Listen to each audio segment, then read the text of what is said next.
Good afternoon, ladies and gentlemen. I have the honor of welcoming you all to the first plenary session of the conference. I, Manisha Thapliyal, am your session host for this plenary session. Before starting the proceedings of this session, there is an important announcement for all the delegates that the people you see around in the campus in bright yellow t-shirts are the volunteers for this conference. You may approach them for any kind of assistance regarding the conference. Also, all the arrangements for water and coffee have been made at all the venues for the plenary and technical sessions which begin after the lunch session. Coming back to the plenary session, the theme of this plenary session is Forests for Prosperity and Posterity, which is also the central theme of the conference, focusing on sustainable use of forests and its resources for well-being and prosperity of the present generation and ensuring its existence for the well-being of this planet, its environment, and future generations. We have two distinguished personalities as the moderators for this session, Mr. Ajay Narayan Jha, Secretary to Government of India, Ministry of Environment, Forests and Climate Change, and Professor John Innes, Chair, Commonwealth Forestry Association. Mr. Ajay Narayan Jha is an Indian Administrative Service Officer of 1982 batch of Manipur Cadre. He has served in many administrative posts with the Government of India. Currently, he holds the post of the Secretary, Ministry of Environment, Forest and Climate Change, Government of India. Our second moderator for this session is Professor John Innes, who is the Dean of the Faculty of Forestry at the University of British Columbia. He teaches in the field of international forestry and is the Chair of the Commonwealth Forestry Association, Chair of the Standing Committee of the Heads of Forestry Commonwealth Countries, Chair of the Association of University Forestry Schools of Canada, a board member of the UFRO, and Chair of the Asia-Pacific Forestry Education Coordination Mechanism. He is a member of the Advisory Group on Forestry Education of the Food and Agriculture Organization of the United Nations. May I request the esteemed moderators, Mr. Ajay Narayan Jha and Professor Innes, to kindly grace the dais.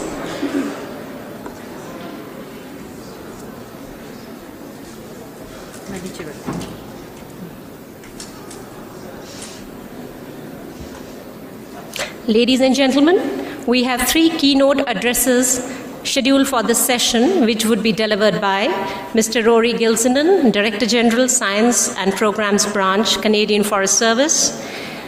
Second keynote by Mr. Vijay Sharma, Chairman, NCCF and former Secretary to Government of India, and Dr. Sharat Singh Negi, former Director General, Forests and Special Secretary, Ministry of Environment, Forest and Climate Change, Government of India.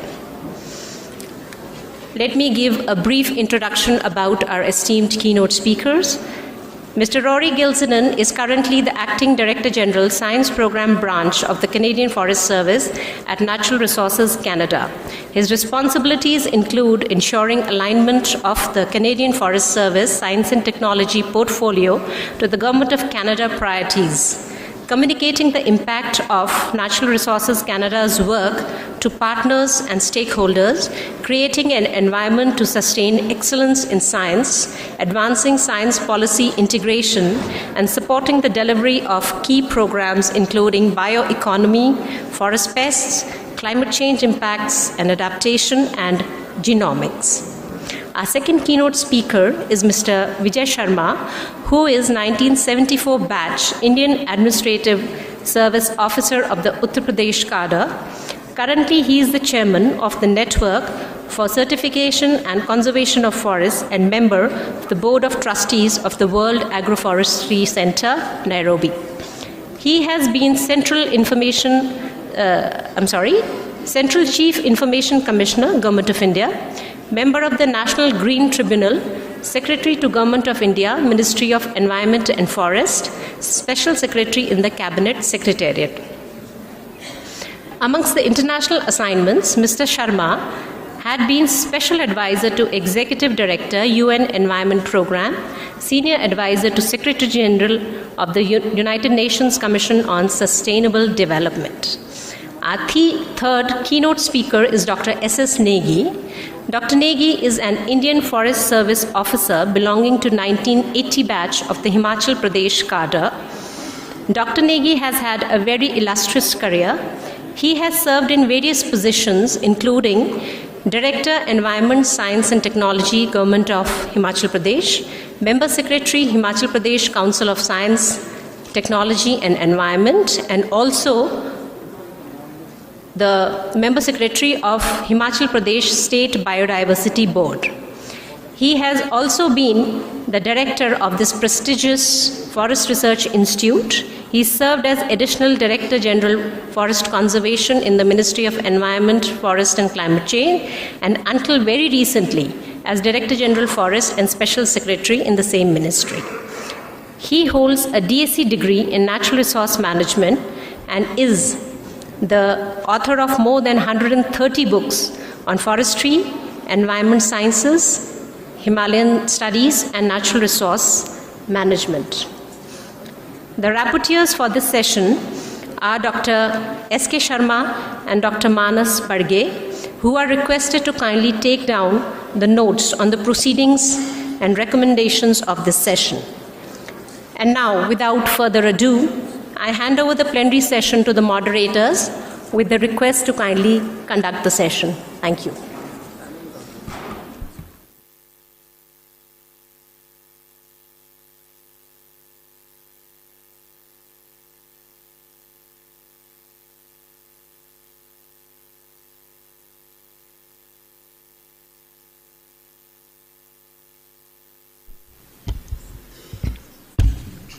We can start. A very good afternoon to all of you.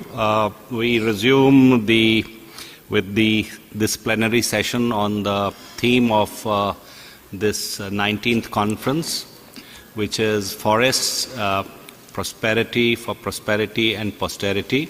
The distinguished panelists have already been introduced, and my co-chair is Professor John Innes. As per the rules of the game, as they say, each speaker is allotted 15 minutes. At the end of about 12 minutes, maybe we'll give a tap and request him to wind up. And at the end of 45 minutes, that is the time allotted to the three very distinguished speakers, we'll invite questions and some response from the audience, and maybe it can be addressed to one panelist, or it could be to all the three panelists, and then we'll conclude, say, around 1:30. I would now request Professor Innes to say a few words, and then maybe call upon the speakers. Thank you.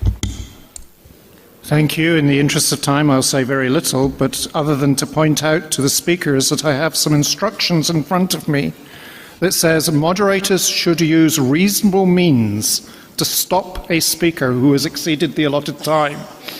Doesn't specify what those means are, so beware. Our first speaker is Rory Gilsonan, and I'd invite Rory to take to the podium.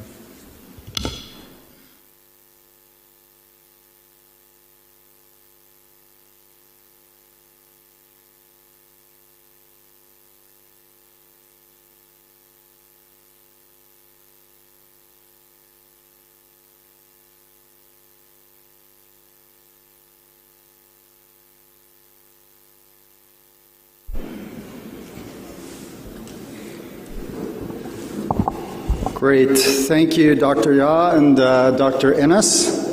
Oh, you've got a paddle there. Now I know I'm really in trouble. To be fair, I was told 20 minutes, but I'll try to get through it nice and quickly.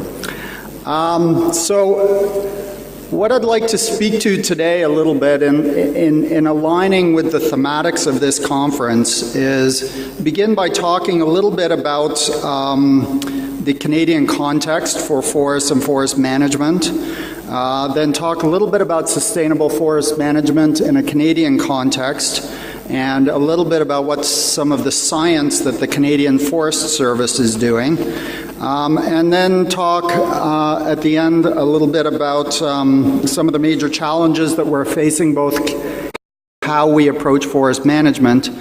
Most of the forests are of provincial or territorial jurisdiction, with only 4% of Canadian forests owned by the federal government and 6% by private landowners. That's about 450,000 private landowners across the country. But it's really the provinces and territories that make regulations regarding forest management, with some overriding regulations around things like species at risk. That is the purview of the federal government. In terms of jurisdiction then, the federal government has a number of roles. International trade and relations, regulatory frameworks, Indigenous and Northern affairs, management of just federal land, so that 4% that I talked about just before, and national reporting and national commitments. Shared jurisdiction is really around science and technology and environmental regulation, and here's where the Canadian Forest Service plays a big role, because we are largely a science-based institution. And again, the provinces and territories do most of the management of forested lands across Canada. So in terms of the Canadian Forest Service, you can see our vision there on the screen. We've got a number of strategic priorities: support forest sector competitiveness, optimizing forest value, and advancing environmental leadership. I'll speak to that a bit more in a sec. We've got forest research centers located across the country.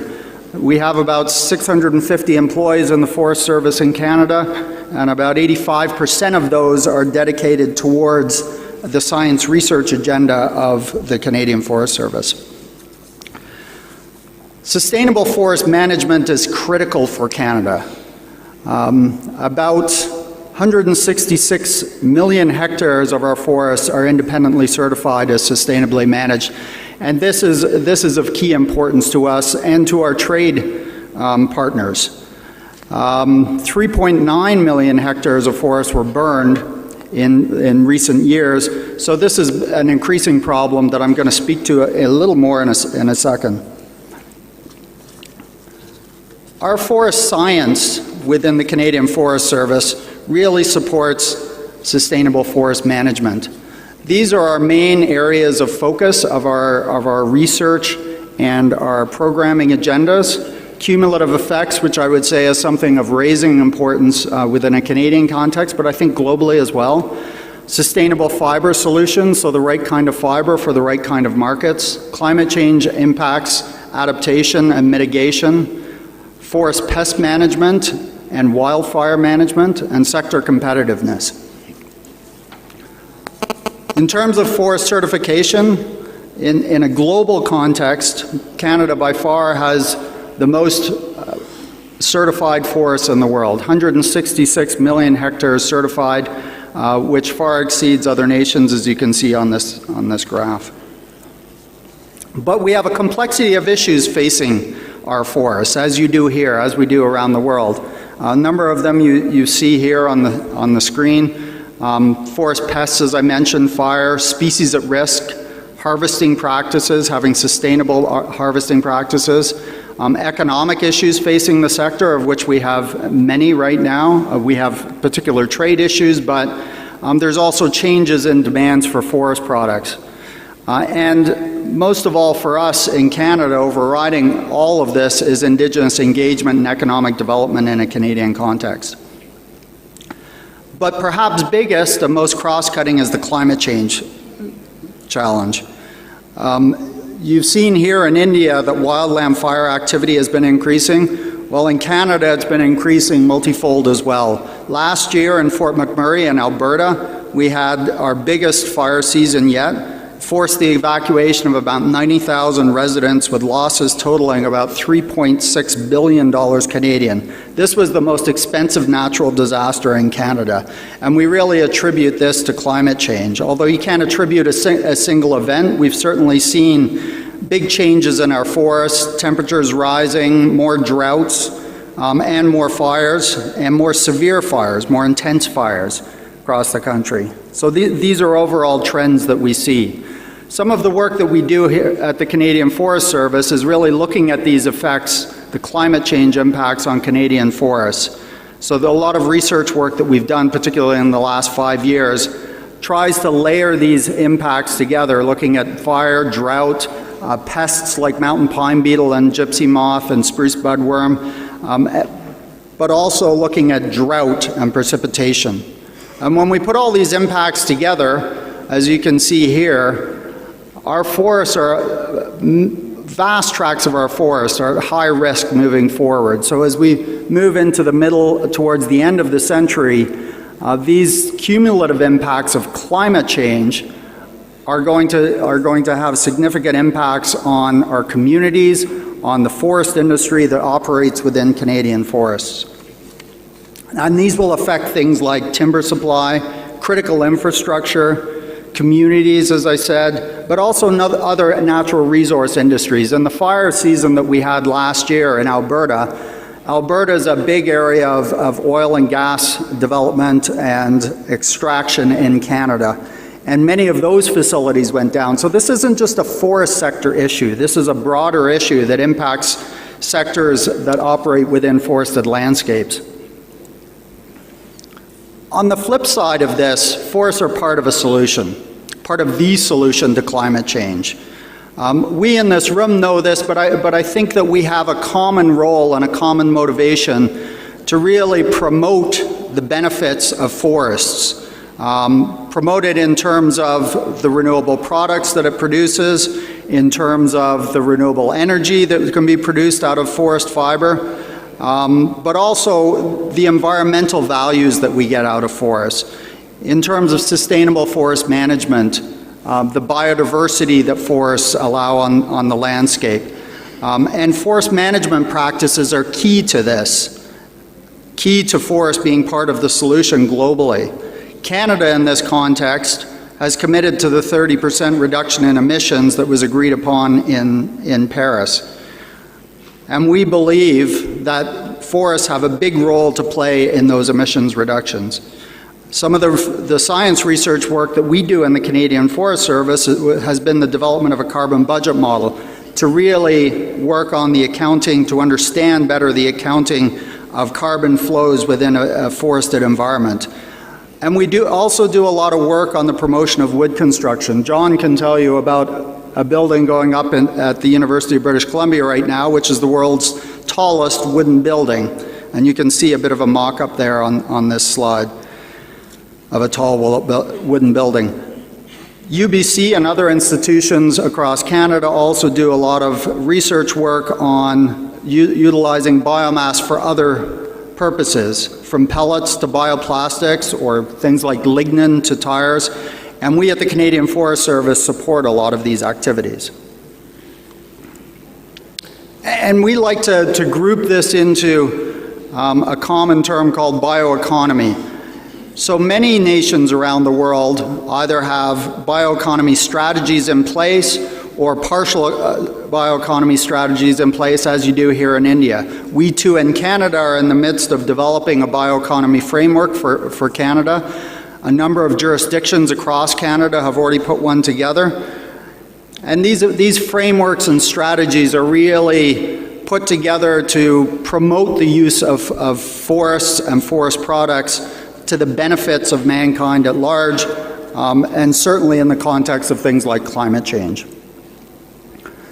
So the forest sector really has been a pioneer supporter of the bioeconomy around the world, constantly improving the sustainability of biomass and supply chains, upstream, downstream, advancing the economic and environmental competitiveness of bioenergy and bioproducts.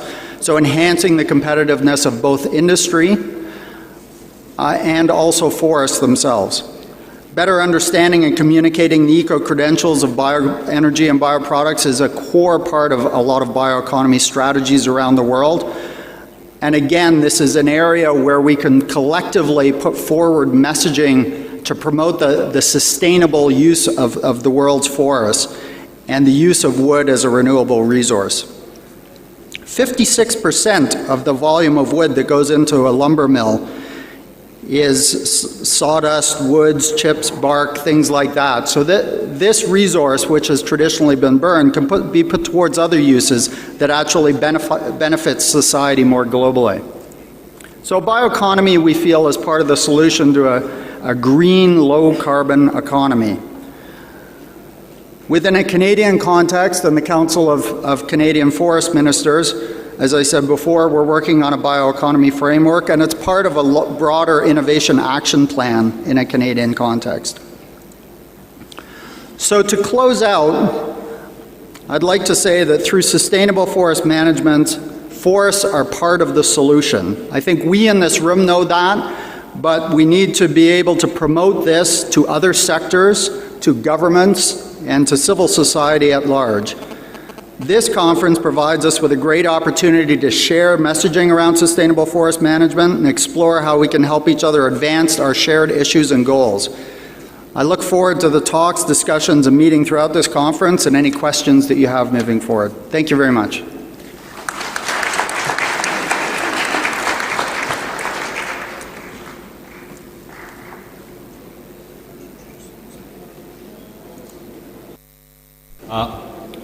Thank you very much, Rory, for your excellent presentation.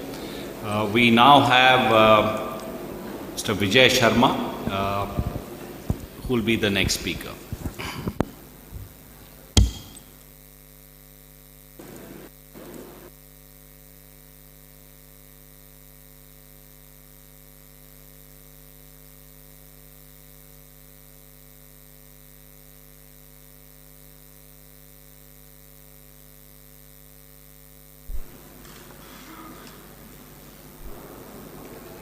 Thank you, Ajay, for this opportunity.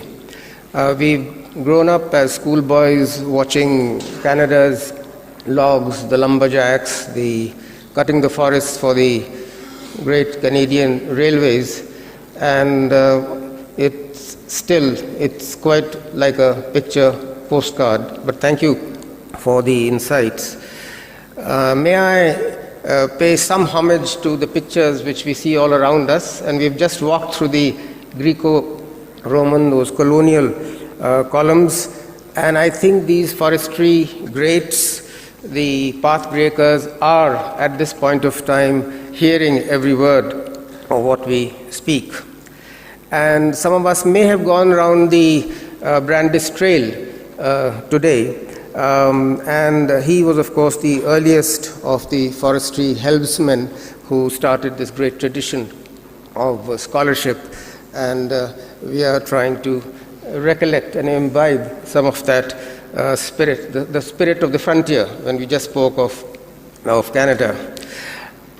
There is a road here named after M.D. Chaturvedi. He was the 16th IG, Inspector General of Forests, but the first amongst the Indians. And Professor Ennis, I happened to meet him much after he had retired in his native place. So you can quite imagine, as I speak here, what I feel. I think this is all both serious business, but also we get a lot of support from those from whom we learnt. Let me say this, that when I met Mr. M.D. Chaturvedi, he retired, by the way, in 1954, and he joined the Imperial Forest Service in 1922. He said that, look, I was in the Ministry of Agriculture. Of course, by the time we were there and talking to each other over a cup of tea, it was all environment and forests. So this was much before we had this acronym-pegged environmental movements of today, LULUCF, RED+, and so on. But we know that today, equity, transparency, sustainable livelihoods, all this, to the extent that the yeomen, both the practical foresters and the gentleman foresters, soil clothes, spade in hand, we are all working, pine tapping, inventorization, managing compensatory afforestation, tiger senses. But at this point of time, one of the major items which has loomed up is the unlocking of the forestry bounty to empower the vulnerable. And in recent times in our country, the rights-based movements, whether it is right to information, right to education, right to forest produce, forest dwellers, tribal rights, this has become a very, very important aspect. And in an economy like ours, a mega biodiversity, forest-rich developing country, impacted severely by climate change, if the poorest have to be protected, if incomes have to grow, our ecology also has to be managed scientifically. And that is why standalone organizational silos must be bridged. If biodiversity is to be preserved, wildlife protected, desertification halted, resources would have to be pooled and partnerships consolidated. Ladies and gentlemen, SDG Goal 17 stands before me. I can see it very clearly. And this is about partnerships. The SDG states it very clearly. It endorses the concept of partnerships to end poverty, protect the planet, and ensure prosperity for all. And sustainable forest management partners include R&D institutions, the industry, the financial sector, farmer groups, joint forest management committees, and as I mentioned, the forest dwellers. Now, forests did give momentum to the Paris Climate Agreement by accelerating a move away from the overprotected, needlessly cushioned state-held international processes. I can contrast it with Kyoto. I was there both at Kyoto in 1997 and Nagoya in 2010 when we were doing the biodiversity treaty. And I can recall quite clearly in 97, the UN climate change negotiations were focused essentially on industrial emissions. The CDM did not plan for forest projects because the forest agenda then was riddled with knowledge gaps, methodological vagueness, uncertainties. Negotiators were wrestling with additionality, leakages, and so on. And we used to use the word integrity a lot in those days. And this was much before the coalition of rainforest nations came and its allies, followed by the Bali Action Plan, and of course, REDD+, we've been talking about it. So this is about pragmatic partnerships. And when REDD+ came, the subject matter specialists, I think they had started elbowing out the more starched, the more stiff diplomacy, who were more welded to country positions. We can discuss this if someone wants to, but by now, by the time REDD+ came, workability, doability had become the mantra. It had demonstrated that pragmatic partnerships could trump out formal legal structures. And I can give a couple of examples because side by side with REDD+, there was the movement also to phase out the hydrofluorocarbons. And while the legal structure was posing some problems because they were ODS substitutes, HFCs were ODS substitutes, something wanted under the Montreal Protocol but unwanted under the UNFCCC as a greenhouse gas with high global warming potential. But it was figured out under the Montreal Protocol. Another example was the ICAO, the Civil Aviation Organization. They also sorted out a brand new market-based measure to control carbon dioxide from international aviation, and the voluntary measures, and of course, participation in the existing emission trading systems. I would have spoken about finance also, but I'll skip it because of the time. But let me come straight to the normativeness angle. This very important dimension has come to be associated, at least in India I can speak with some understanding of, because I'm here at the moment, because of the interlocking, the enmeshing of the forest and the environment spheres. Mr. Jha is the secretary, to the Government of India, the Ministry of Environment and Forest and Climate Change. So this is, I think, a big advantage. And the treaty is rooted in the Rio Earth Summit also, because of the ecology angle, the eco angle. They harnessed massive transnational political energy. And very importantly, if you'll allow me, Mr. Jha and Professor Innes and my friends here, that the disciplinary osmosis between the domestic and the global spheres, because it was fueled by the agreements, the big agreements starting from Stockholm, this also came to the advantage because the Rio treaties catapulted the national socio-economic development concerns onto the United Nations stage. And this connect up between forests and environment, a vital kingpin in the ecology mindset, was helped by a medley of reasons. The global village, greenhouse gas blanket getting thick, survival exigencies, probably the pictures we were getting from the Horn of Africa at that point of time, and so on. I would have given you a nicer story here, but in a nutshell, that when the last 3 cheetahs of India, they were shot by a Maharaja. This was sometime in the late 1940s. Rawat Sahab, my friend, is sitting here, he'll know. And they were all shot, the last 3 cheetahs, in 15 minutes. Of course, no one knew they were the last.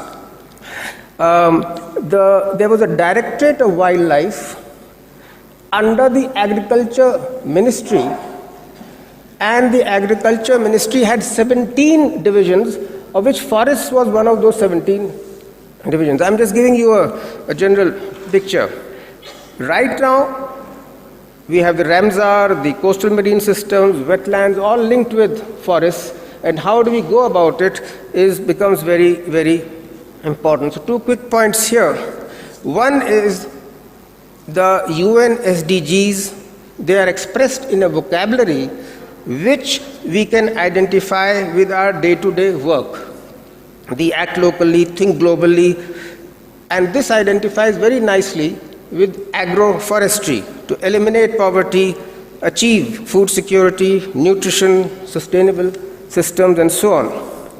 I don't know if Dr. Tony Simons is here. I can see him, and I'm very happy to see you, Dr. Simons.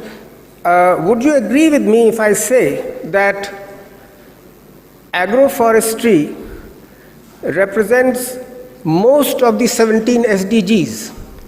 And that's how I see Dr. Simons nodding here. So let me say that, and let me allow me, okay, a few minutes. Okay, you say I have 3 minutes. So I'll really run through it, not to worry.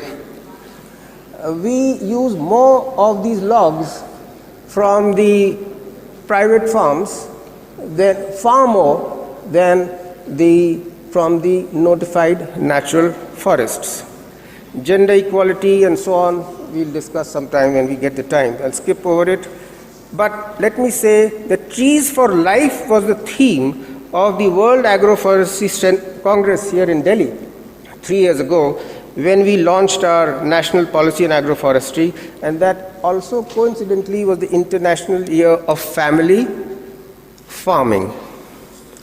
CSR, we've discussed.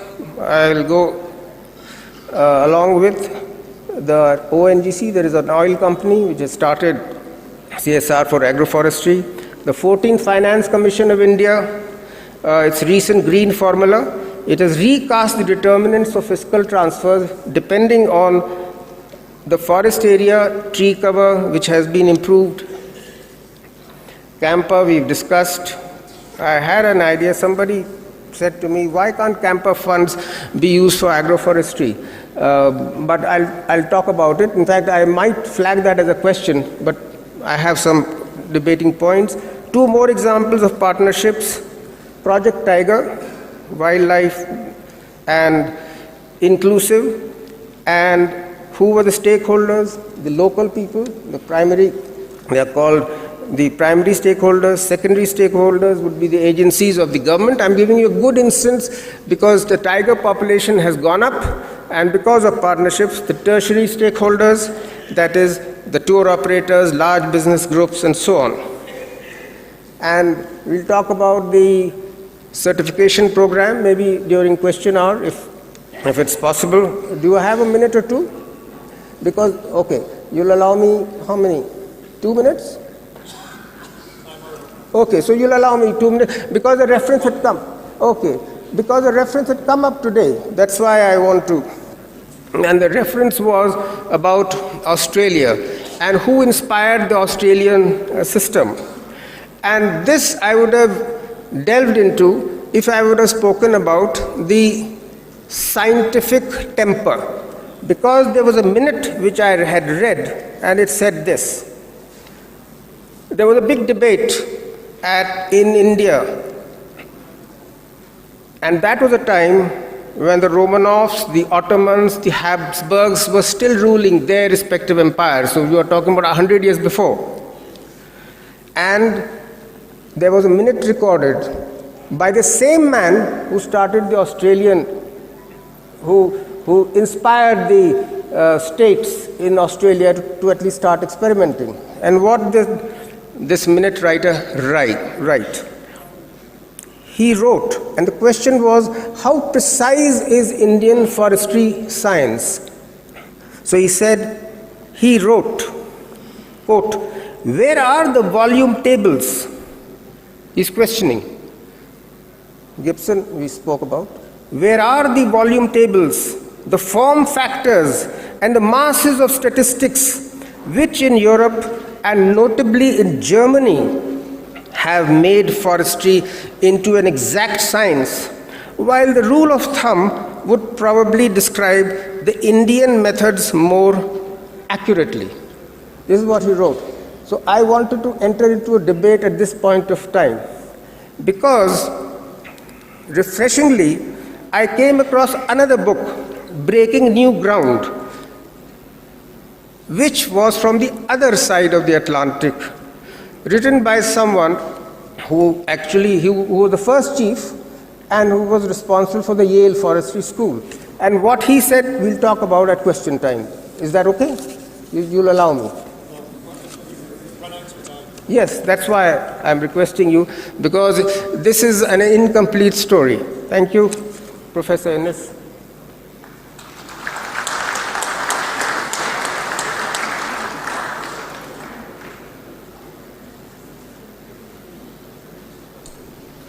Thank you. The third speaker is Dr. Nagy, who was introduced earlier. He is the former Director General Forests and Special Secretary, Ministry of Environment, Forests and Climate Change, the Government of India. He's got a long resume. It was introduced at the beginning, so we don't need to go through that.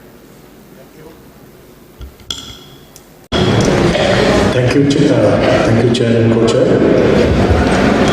The theme of this conference is Forest for Prosperity and Posterity, and it aptly covers what Indian forestry and what Indian foresters are doing today. We start with there are inherent provisions in the Constitution right now for forest management, sustainable forest management, and so many other things. So we derive our strength from the Constitution. This is the forest map of India. As you see, there are patches of densely forested areas. There are parts of India where there are no forests, whether for geographical reasons or demographic reasons. Fortunately, as it was mentioned in the morning today, the forest cover and the tree cover of India, in spite of all the demographic pressures, in spite of all the pressures which a developing country faces, is increasing gradually. It is gradually going up, and we are, as a forester, we are very proud of this fact. This is the net change in the forest and tree cover between 2013 and 15. We have data from 1997. It has gradually gone up. We are, in fact, one of the few developing countries where this is increasing. The same is happening with the growing stock. There is a change between the two assessments. This slide here shows India in relation to the world. we are only 2.4% of the total geographical area of the world. We have a forest area of 1.8%. The human population, as you know, as you see, is 16%. Cattle population is 18%. And these two figures will show you the amount of pressure India's forests are facing. This shows the biodiversity of the world, where we stand, the biodiversity wealth. We have 11% of the recorded flora, 7.4% of the global fauna, and as I said in the morning, we are among the top 10 countries of the world so far as the forest area is concerned. Species diversity, unfortunately this slide is not very clear. About 2/3 of the world population of tigers reside in India. We are very proud of this fact. And half of the Asiatic elephant, they live in India. Then at the bottom of the slide you can see the diversity of our avifauna, the birds and so many other things. Now, importance of the forestry sector, it occupies almost a fourth of the total land mass. Then about 80% of the biodiversity is formed of India's biodiversity is in the forest. And then 1,700,000 forest dependent villages. There are people living in these villages who are dependent on forests directly or indirectly for their livelihoods. These are the people who matter most when forest management issues are discussed. 40% of the energy needs, 30% of the fodder supply, and 50% of the grazing land, other than NTFP, it comes from the forest. So this figure here shows the relevance of the forestry sector in the country today. This is the forests are source of sustenance to over 275 million people of India. This figure varies from 275 to about 300. So these people are directly dependent on their livelihood, for their livelihood on forests in various parts of the country. It provides 56% of the rural fuel and fodder needs. Ecotourism, as mentioned by Mr. Vijay Sharma, ecotourism is generating considerable income, non-wood forest products, and there is a direct employment of about 350 million man days, which is quite substantial. These are the ecosystem services. I will just pass through the edible foods, livestock, fisheries, so many other things. Air quality improvement, climate regulation, prevention of soil erosion, enhancement of water quality, and the supporting services, soil formation, nutrient cycling, primary production, biodiversity, etc.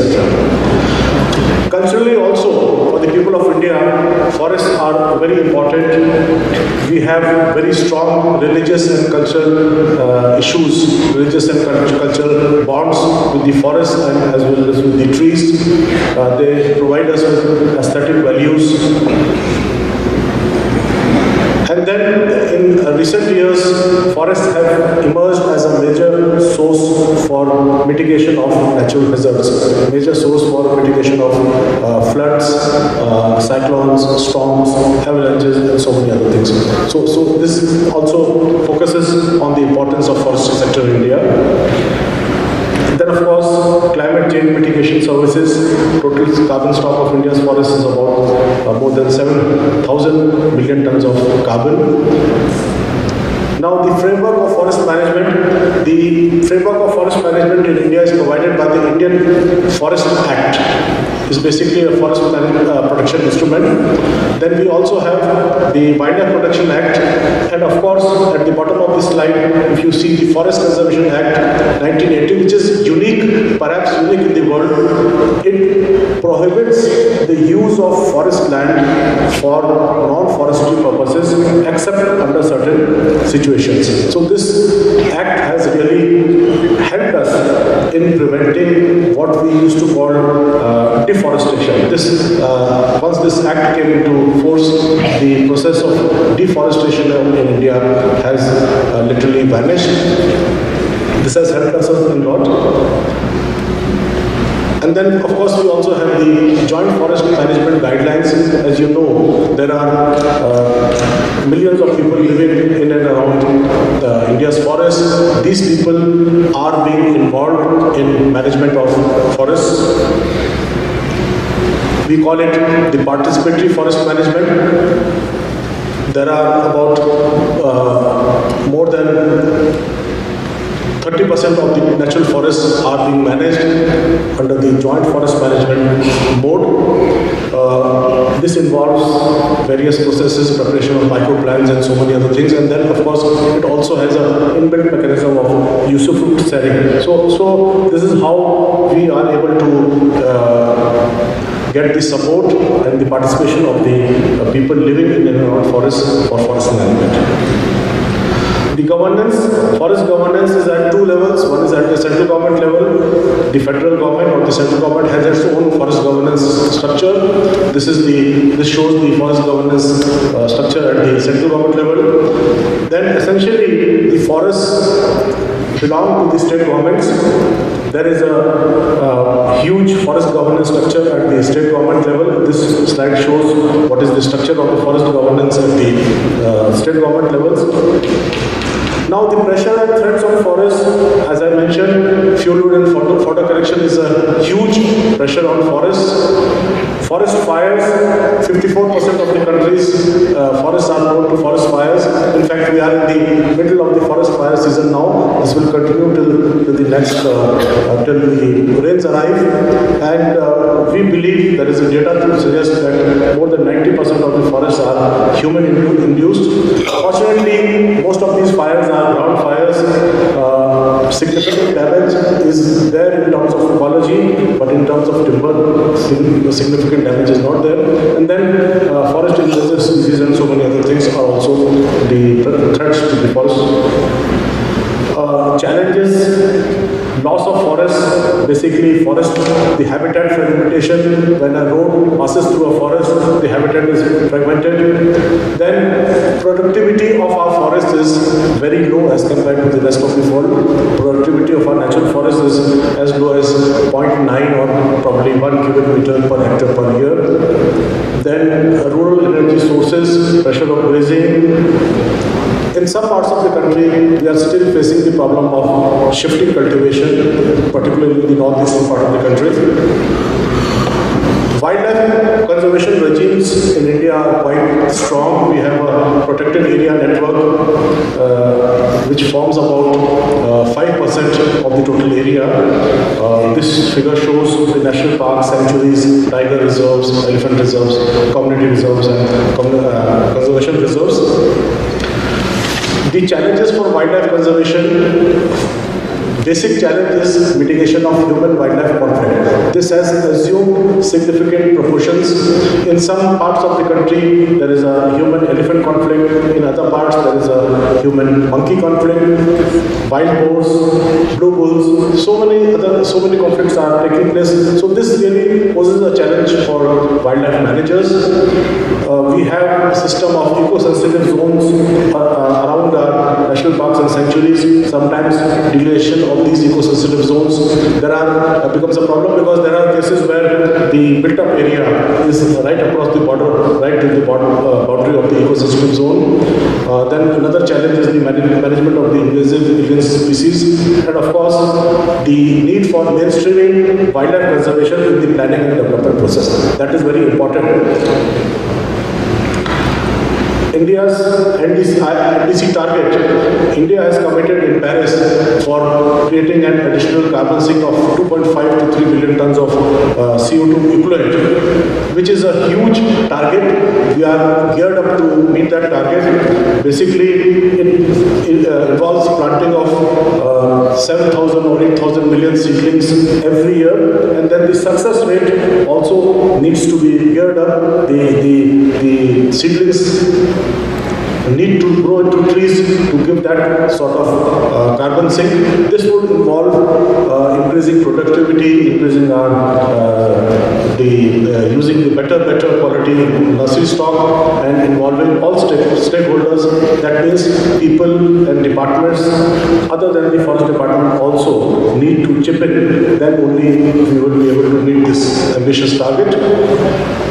Issues and challenges: enhancing the forest cover, because the quality of the forest in many areas is not up to the desired level.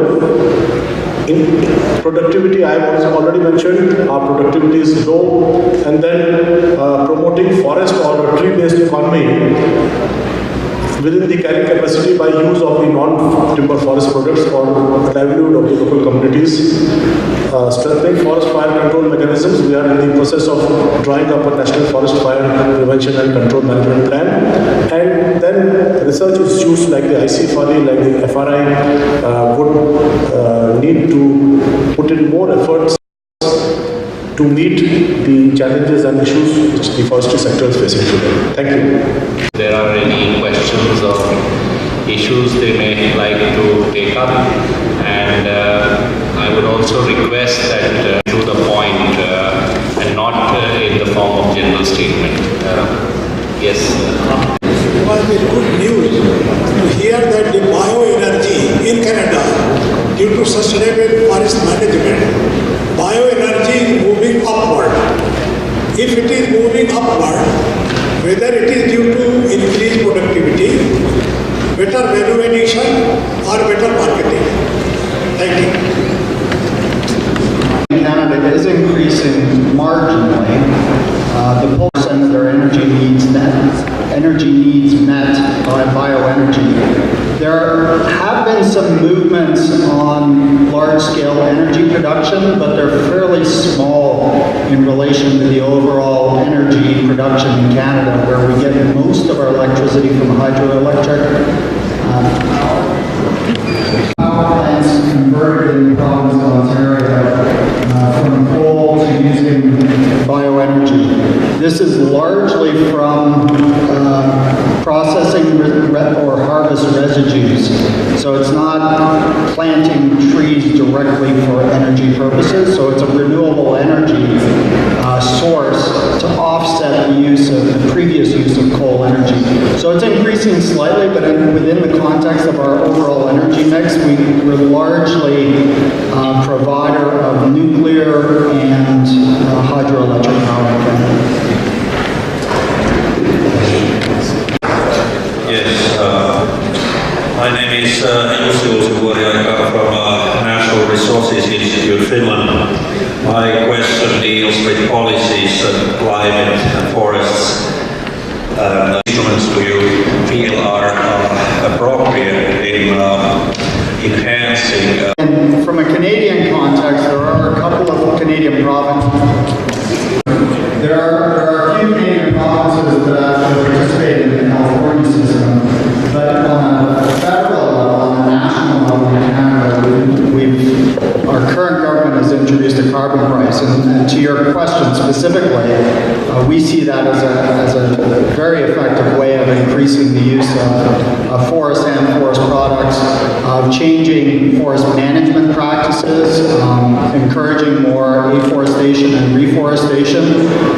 But the tricky part of it is to have adequate accounting protocols in place, an agreement on those protocols. So it's not a simple matter, especially from a forest management perspective. But if the right plan is put in place, I think it's a very effective. Carbon trading, so far as forest management is concerned, there are a few examples, but I agree with my colleague from Canada that the accounting procedures and the various processes involved are quite complex. But yes, there is a huge potential for this. Trading system and the new instruments which have come in place, our country is presently in an advanced stage of making the rules and the procedures. We do know that a National Red Plus strategy, which is referred to as NRPP, this is coming into place. I see our Secretary Jhasa nodding. Then the National Forest Monitoring System, NFMS, this is also coming into place. The National Forest Reference Levels, NFRL, this is also coming into place. And as I have mentioned, the integrity aspect is very important. The safeguards information system also. Historically speaking, India, along with many other countries, was not for emissions trading. This was our position in the earlier phases of the negotiations, Kyoto and so on. Because our understanding was that trading implies a ceiling, because of course there was a little bit of the other argument that you can't sell what you don't own, and nobody owns the atmosphere. But that has now been outshouted. So, but insofar as today is concerned, all these rules are coming into place. Thank you, sir. So I will request all of you to please save your questions. The speakers will be here, and I'm sure during lunch you can interact and ask your whatever doubts you have, ask about your doubts. So I'm really sorry, my apologies. I would now request my colleague, Professor John, to just sum up before we conclude today's session.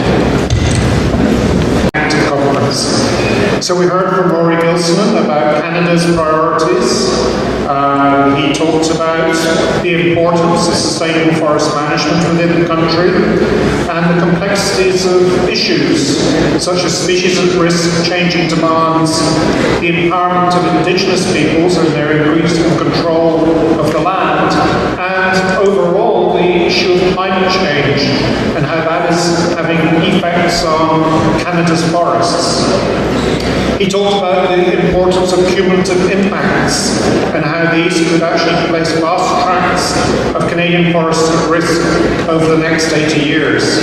And he emphasised that forests are part of the solution, something that I think we need to remember throughout this conference. Vijay Sharma emphasised the unlocking of resources of the vulnerable and how that has been very important here in India. He emphasised the importance of pragmatic partnerships, but also talked about the importance of international approaches to environmental problems and how major agreements could filter down to the local people, and that the involvement of local people was absolutely critical. And so he provided a very interesting link between these high-level agreements and what happens on the ground. He also emphasised that the Sustainable Development Goals are expressed in a way that enables us to link them to everyday work. And he stressed the importance of agroforestry and how that needs to be incorporated into our thinking about forests. Finally, Dr. Negi emphasised also the huge pressure that Indian forests are under, that 275 million people depend on forests, and that 50% of your fuel and fodder needs come from forests. As in Canada, the forests largely belong to the state governments, and so there's a tension between the state and the federal institutions. He talked about the problems, and some of those are very different to those expressed from Canada, such as deforestation, low productivity, grazing pressures, and emphasised the importance of human-wildlife conflicts. In Canada, we don't have to deal with elephants like you do here.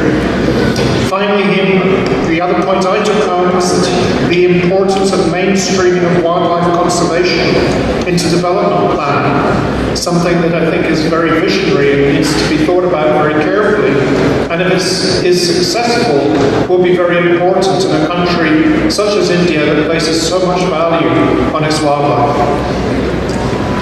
So those are the comments that I took home. I hope you all also got something that you got from this session, and if you have questions, please feel free to ask the speakers during the lunch break. Thank you. Felicitate the dignitaries. May I first request Mr. Ajay Narayan Jha to kindly present a memento to Mr. Rory Gilson.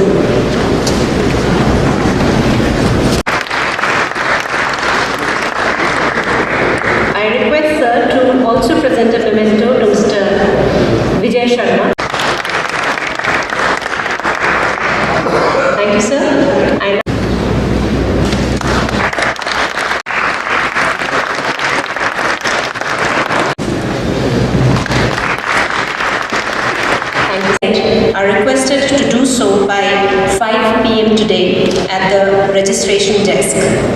Then, foreign currency exchange is available at the registration desk. The foreign delegates are requested to approach the registration desk for the same. Then, anybody feeling health problem because of the heat, etc., are requested to contact the help desk, and there is an ambulance parked at the back side of the building also. Now, we break for lunch, the venue for which is the Officers Club. Vehicles are parked on the back side of this building to take the delegates for the lunch.